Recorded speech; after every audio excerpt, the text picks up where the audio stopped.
Ils vont s'arrêter de chanter, ils vont s'arrêter de danser, ils vont former une ronde parce que le cercle est magique. S'il n'a pas bien compris la question, vous pouvez la reformuler. 4 qui marchent, 4 qui pendent, et une fourche devant et un balai derrière. Qu'est-ce que c'est? Le béret de Pépé roupe toutes les senteurs de nos montagnes. Et puis il y a celui du dimanche, beaucoup plus large, beaucoup plus noir, un émo, beaucoup plus élégant. Pépé ne quittait jamais son béret, jamais. Quand il travaillait dans les champs, quand il voyait un voisin de l'autre côté de la vallée, il lui saluait juste en levant la tête en faisant « Hey !» Et Bilinguer lui raison, il a prouvé que c'est une association d'une algue et des champignons, une belle histoire d'amour qu'on appelle une symbiose. Tu sais ce qu'il a fait le Finlandais? Il s'est pendu, il s'est suicidé. Et c'est là où j'ai fait mon choix. Je ne viendrai jamais un scientifique. Il faut tous suivre cette vie de la ronde, sinon vous êtes foutus. C'est une question de survie. Et vous adressez aux plus intelligents. Des lamignac, gnac, gnac. Lui là, celui qui a le front bien dégagé. Ah, ne riez pas. La différence entre lui et vous, c'est que lui, son intelligence, il est inné. Que vous l'avez acquis à l'école, grâce à votre maman. Ah, vous n'allez pas vouloir recueillir cet oiseau. Mais vous serez tout nu. Vous perdrez vos feuilles. Et c'est depuis ce temps-là que tous les feuillus perdent leurs feuilles. Sauf le chêne. Tout ça pour l'histoire de cet oiseau. Et j'ai pas fini mon histoire. Cet oiseau qui avait la gorge en feu. On l'appelait le rouge-gorge. Ouais. Le bon Dieu lui dit.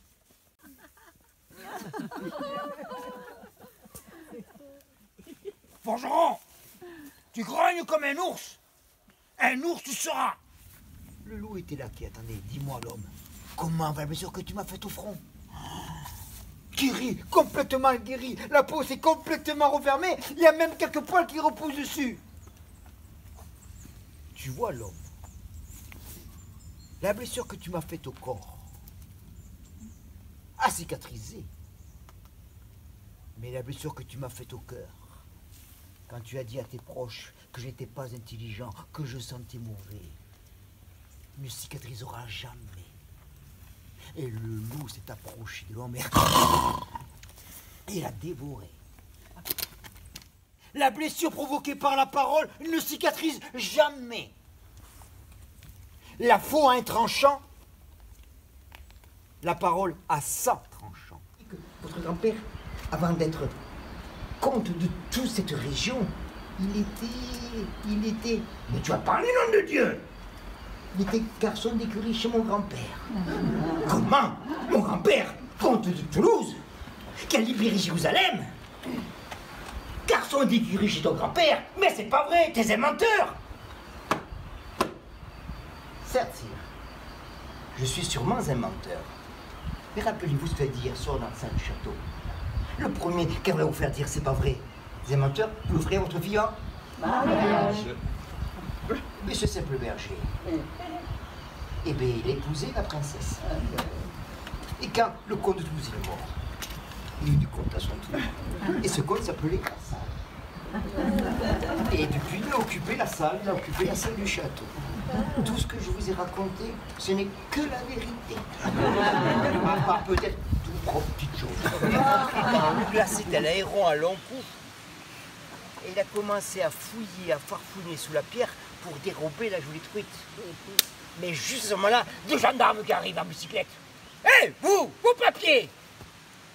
Pépé tout nu surpris, hop! Le béret entre les jambes.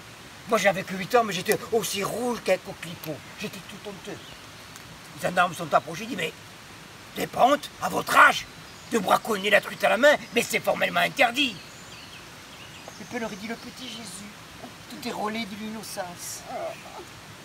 Il dit, mais vous connaissez, vous? Mais c'est Étienne, c'est le maire du village. Parce que le maire à l'époque c'était quelque chose. Ils ont fait 2 pas en arrière et on ne les a jamais revus. Par contre, j'avais remarqué qu'à la hauteur du béret de Pépé, il y avait comme une grosse forme cylindrique. Ça frétillait d'une frénésie frénétique. Pépé, à 88 ans, encore vert. Mais c'est vrai que nous, on n'a pas attendu après Irigazaraï pour connaître la vertu des plantes. Hein. Non, non, je vous rassure. Ce n'était qu'une jolie truite qui avait décidé de mourir là, dans le pli douillet du béret de Pépé. Et il m'a dit, tu vois Pitou, cette truite, Elle a fait la nique à ces 2 représentants de la République. Et bien ce soir, rentrons au château. Cette truite, ça sera du saumon de la Baltique. Viens. Je n'avais que 8 ans, mais j'avais retenu ma première leçon. C'est que la ruse est beaucoup plus redoutable que les forces de l'ordre.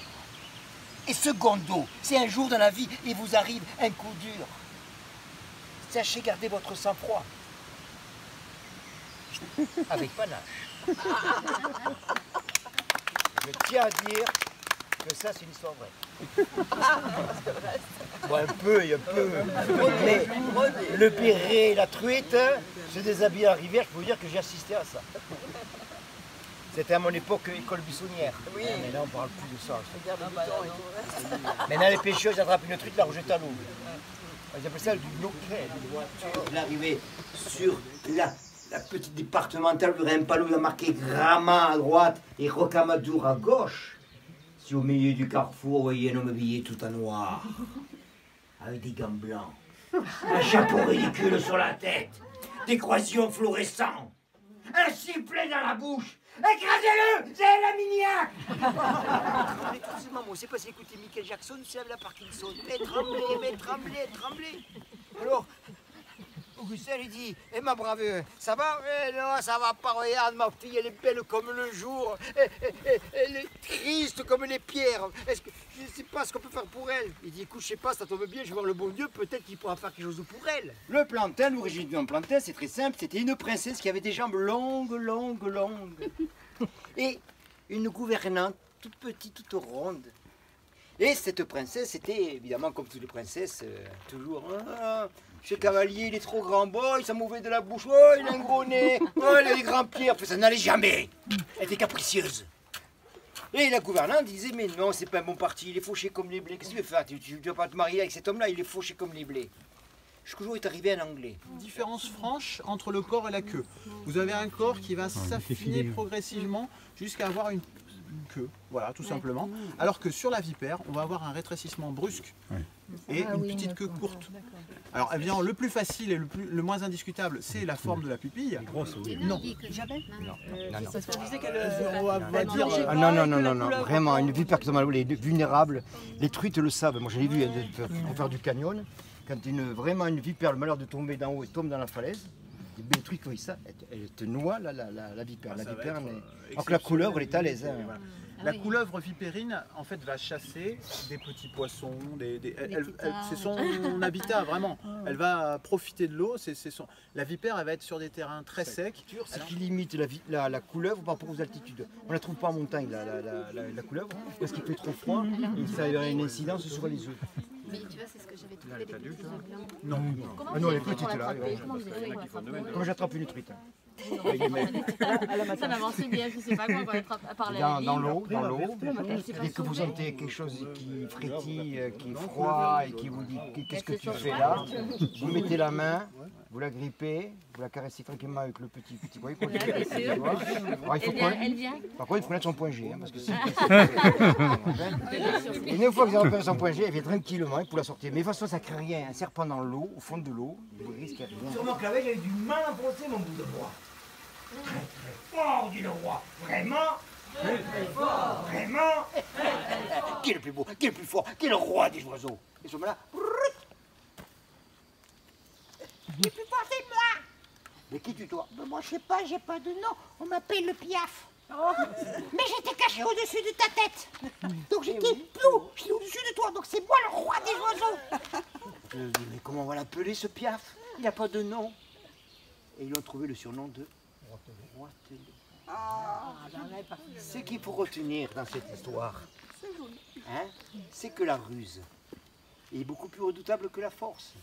Et que si on veut s'en sortir dans la vie, il faut aller à l'école. Une fois que tu veux déplacer la montagne, alors la petite fumée s'arrête et dit, mais parce que de l'autre côté de la montagne, il y a mon amoureux. Continue, et tu prends le cigare. Je dis, mais arrête, tu seras morte avant d'avoir déplacé la montagne. Alors elle s'arrête et dit, mais ça c'est vrai, j'y avais pas pensé. Mais elle dit, mais c'est pas grave, l'important, c'est de rester amoureuse. Et elle a continué.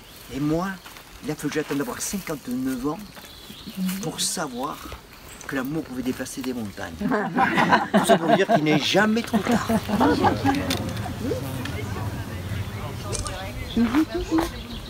C'est fou ça. Je pense que c'est les abeilles. Hein.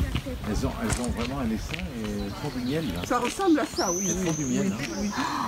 Incroyable. Parce que c'est creux à l'intérieur. Le miel qui a pris l'homme des jambes, mais on va dire le miracle.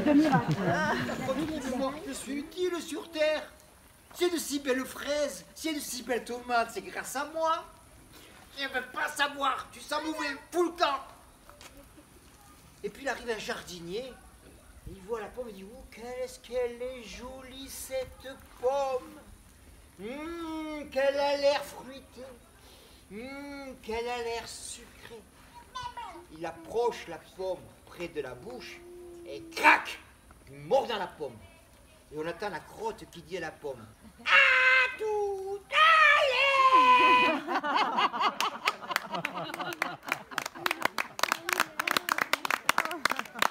Alors les enfants, ils n'ont pas compris, sachez, ils n'ont pas compris. Donc vous avez un rôle, les parents éducatifs, pour expliquer ce que c'est l'écosystème.